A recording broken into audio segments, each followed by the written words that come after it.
Hey guys, welcome to our delicious and I am Aditi, and today I bring to you a very easy and simple recipe of blondies with white chocolate and cranberry, which is perfect for gifting during the upcoming festive season. It's delicious, fast to make and requires only a handful of ingredients. Without further ado, let's get right into baking these. So to start off, you need to melt some butter, either melt it on gas stove in a pan or in the microwave. In the melted butter, stir in some light brown sugar and whisk it for about a minute till you see no lumps of sugar and it's partially dissolved. You can add white sugar as well, but brown sugar gives the blondies a lovely caramelly flavor. You can also mix two sugars if you want.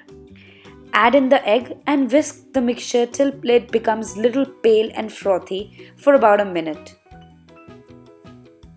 Add in the vanilla extract and whisk it in as well. Now it's time to sift the dry ingredients into the wet ingredients.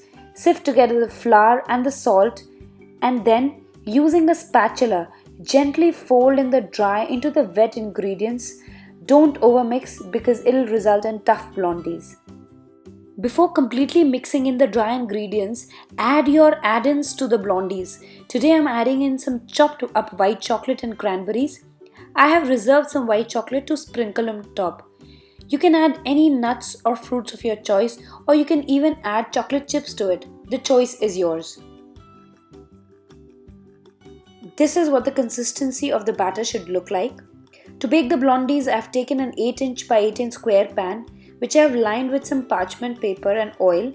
I have some overhanging parchment around the sides so that it's easier to pull out the blondies once baked. Pour the batter in the pan and level it out using a palette knife. Sprinkle the reserved white chocolate on top. Bake these in a preheated oven at 180 degrees Celsius for about 20 to 25 minutes or until a skewer inserted in the middle comes out with moist crumbs. Once baked, they should be nice and shiny and crackly. Let them cool in the pan for about 10 to 15 minutes and then remove them from the pan and onto a wire rack to cool completely. Once completely cool, cut them into squares. Keep the squares small as they are pretty rich and decadent. Look at that fudgy texture. It's perfect and what you want in a good blondie. The sweetness of the white chocolate and the tartness of the cranberry go really well together. Packed up in a cute box, these would be perfect for the upcoming festive season. I hope you give this recipe a try, and if you do, don't forget to share a picture with me on my Instagram, the link to which is in the description box below. And if you still haven't subscribed, please hit that red subscribe button. It's free, and the bell icon next to it to get notified whenever I upload a new video. Until next time, bye bye.